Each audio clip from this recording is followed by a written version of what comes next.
Oi pessoal, tudo bem? Estudando bastante aí para o seu concurso? Hoje nós estamos aqui para falar dessa terceira aula do nosso intensivo aí de 8 semanas, para você que está estudando para um concurso público na área da educação. E hoje nós vamos estar falando sobre teorias de aprendizagem. Nós vamos estar falando aqui umas noções, né? Uma introdução sobre as teorias de aprendizagem, como elas podem influenciar na educação, vários teóricos, vários estudiosos aí que falam sobre isso. E assim, claro que isso não te dispensa de estar estudando a fundo, lendo os livros, lendo os artigos sobre esse conteúdo.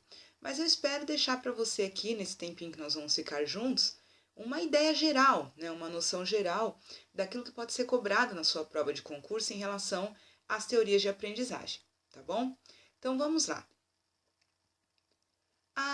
Eu vou começar falando sobre teorias de aquisição de conhecimento, tá? Como é que o ser humano aprende? Essas teorias, elas fazem essa pergunta. Como que o ser humano aprende? Aí nós podemos falar do inatismo. O que o inatismo coloca? O inatismo, né, como está escrito aí assim, você pode acompanhar comigo, coloca que a pessoa, naturalmente, ela carrega, né, certas aptidões, habilidades, conceitos, conhecimentos e qualidades que já nasce com ela, né, na sua bagagem hereditária. O educador deve interferir o mínimo possível, apenas trazendo o saber à consciência para que o aluno, o educando, esteja organizando. No inatismo, coloca que você não tem influência, pouca influência daquilo que vem externo, tá? É como se você já nascesse com todo o conhecimento em você e o professor apenas estivesse ali te auxiliando a estar trazendo esse conhecimento que você já tem à tona. O inatismo, ele é muito falado a respeito das habilidades, dos dons, do potencial. E aqui nós não vamos discutir, né, se o inatismo está certo, se o inatismo está errado, o que essa teoria coloca. O que nós vamos estar falando é que essa teoria de questão da aquisição do conhecimento, o inatismo, ele coloca nessa situação de que nada vem externo ao indivíduo, que aquilo que você vai ser, aquilo que você vai aprender já nasce com você. Aquilo que o educando vai desenvolver, apenas o professor é um mediador para que esse conhecimento saia, né, surja mesmo e possa aflorar um dia na vida. Bom, se a gente for ver uma crítica feita à questão do inatismo, é de que será que realmente, né, o indivíduo já nasce com todo esse conhecimento, nada vem do exterior, nada pode influenciar na sua formação exterior? Quando nós pensamos nesse ponto do inatismo e nós vemos de repente um educando que tem dificuldade de aprendizagem, nós podemos rotulá-lo como uma pessoa que nasceu para não saber. Uma pessoa que nasceu para não alcançar grandes carreiras, uma pessoa que nasceu para não progredir na vida e nos seus estudos. Então, ele acaba criando um tipo de exclusão. Né? A educação, se você pensar por esse ponto do inatismo, acaba sendo assim: alguns nasceram com dons e habilidades específicas e outros não. E esses que não nasceram com dons e habilidades específicos, eles nunca vão progredir, eles não têm a oportunidade, eles não têm como buscar um conhecimento para que ele possa crescer nesse conhecimento dele. Então, o inatismo coloca isso, né, que nasce já o conhecimento, todo o conhecimento, ele nasce com o indivíduo. Então, tem um outro posicionamento que é contrário ao inatismo, tá? Que é o quê? O empirismo. O empirismo, por outro lado, coloca para nós que nada vem já do indivíduo. Toda a fonte de conhecimento, todas as habilidades, ele vem externo ao indivíduo, tá? É o contrário do natismo.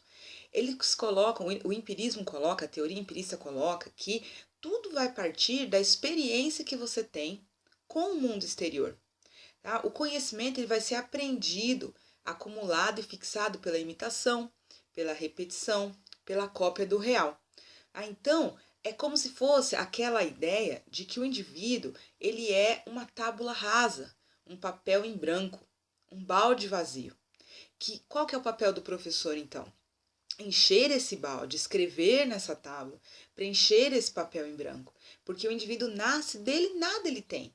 Tudo vai vir do exterior. Então já é um lado extremo, né? Se você tem o inatismo de um lado, o empirismo do outro, com uma ideia extrema de que o indivíduo nada traz com ele, né, no seu nascimento. Aquilo que deriva, empírico, significa apenas aquilo que deriva da sua experiência, do contato que você tem com o mundo exterior, do contato que você tem com os objetos, tá? E aí é muito voltado para a questão da escola tradicional, aquela modalidade de educação em que o professor fala, o aluno ouve, né? O professor ensina e o aluno se cala e simplesmente aprende. Por quê? Porque ele não traz nada, o aluno não traz nada dele, nenhum conhecimento pode prover do próprio aluno.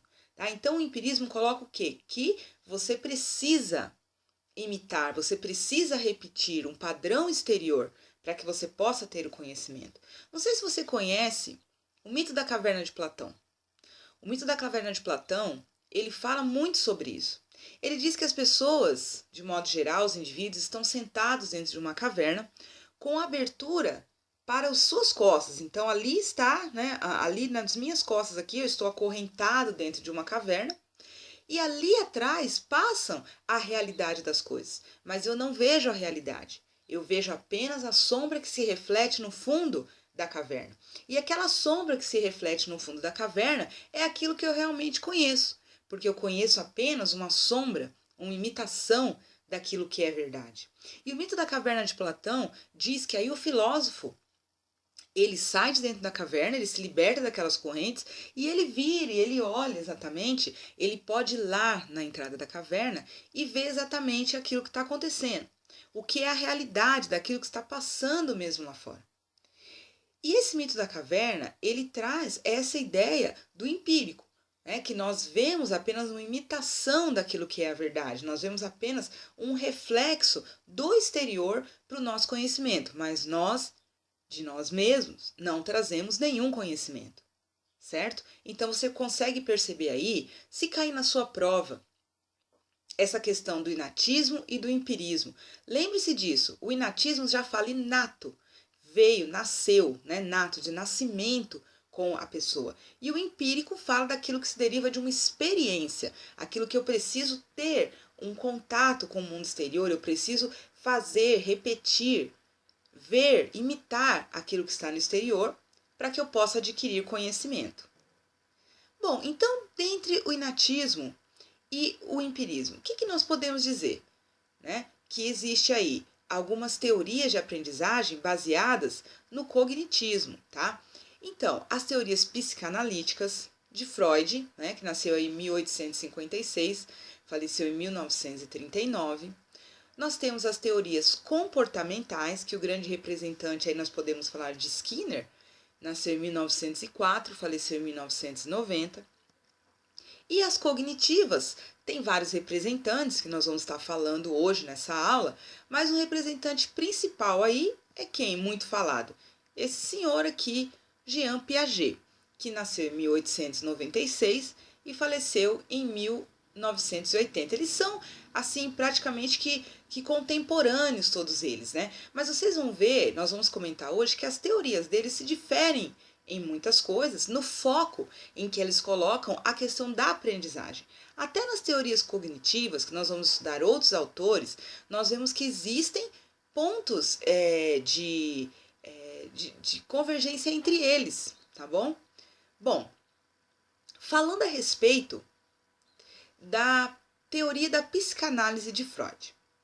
Bom, o que Freud contribuiu com a questão da educação, tá? Para a gente se situar, primeiro, nessa questão, Freud coloca que a psicanálise ela tem como alvo, tá, o estudo do inconsciente.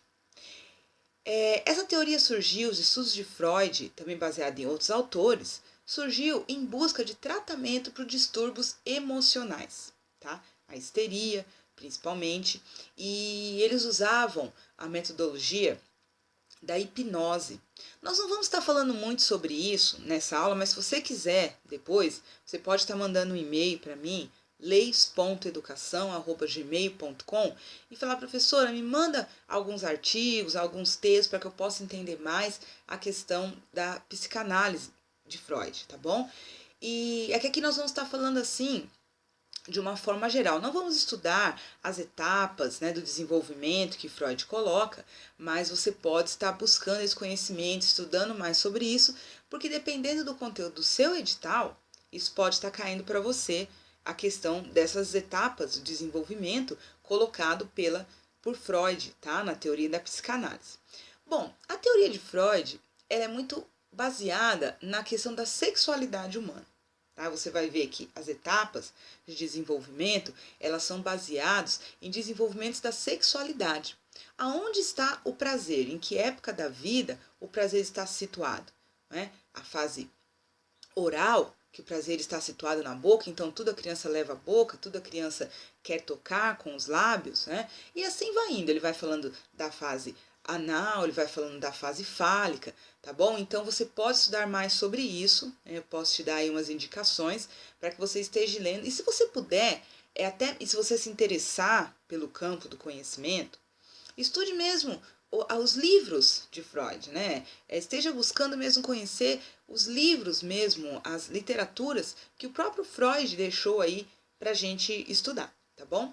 Bom, Freud coloca também 3 divisões aí do consciente humano, tá? Ele fala sobre o id, sobre o ego e sobre o superego. O id seria aquela parte do consciente do ser humano, né, do inconsciente humano, que é aquele movido pelo prazer. O id é como se o id ele não tivesse limites. O id ele faz aquilo que dá vontade de fazer. Aquilo que ele sabe que vai trazer prazer, é isso que ele faz. Tá? O ego, ele fica ali mediando entre as vontades do id e as vontades do superego. O ego é como se fosse realmente o eu, aquilo que toma realmente a decisão, aquela parte da minha mente que realmente decide o que vai fazer ou não. E o superego seria como aquele que traz as regras da moral. O superego é aquele que traz os limites, é aquele que traz assim a representação daquilo que eu não posso fazer.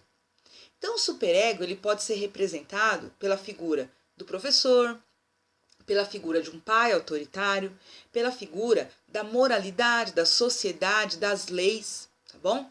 Então, existe sempre um choque entre o id e o superego. Um falando que você pode fazer e o outro falando que tem limites para o que você pode fazer. E o ego, ele vai se equilibrando e vai dando ouvidos a um ou a outro, tá bom? E como que nós podemos falar que a psicanálise pode influenciar na educação? Bom, Freud deixa assim para nós que a educação ela tem um papel muito importante na formação do ser humano, principalmente na questão do desenvolvimento infantil, de forma que a escola não deve atuar, o professor, o educador, ele não deve atuar como um agente repressor desta criança. Ele tem que entender as fases do desenvolvimento e não repreendê-lo. Por exemplo, vamos supor que a criança está numa fase fálica e ela quer ficar tocando nos órgãos genitais. Então, ele diz o quê? Que o professor tem que saber lidar com a situação, falar para ele, até levar ele a entender que não é para ele ficar fazendo isso naquele momento, em sala de aula, naquela situação, mas que não pode dar uma repressão no sentido de punição, porque isso pode causar um trauma. E esse trauma, né, ligado à questão do desenvolvimento da sexualidade, pode trazer distúrbios psicológicos posteriores. E para Freud também, todos os distúrbios psicológicos, emocionais, eles têm uma fonte na questão do desenvolvimento da sexualidade, tá bom? Então, fica para nós essa questão da psicanálise de Freud, tá? É interessante, é um estudo interessante, você pode estar lendo mais sobre Freud, tá bom? Lendo a própria literatura de Freud, e ele coloca aí essas divisões, né? Ele coloca como que o ser humano se desenvolve, e ele coloca o foco, né, grandemente, muito grande, na questão da sexualidade, e ele acredita que se os traumas sexuais, os traumas forem curados, a pessoa não sofre mais aqueles distúrbios psicológicos. Como que a psicanálise, né, fazia para tratar de um indivíduo, né, com dificuldade? Como que a psicanálise tratava isso? Bom, Freud colocava a teoria de acompanhar, de ouvir o paciente, de fazer com que ele trouxesse à tona, né, recordações da sua infância, por isso mesmo usava a hipnose, muitas vezes, para que ele trouxesse da infância e pudesse falar e externar aquilo que ele tem de trauma da sua infância, tá bom? Então aí a gente vê o que a psicanálise coloca para nós em questão de uma contribuição para as teorias de aprendizagem.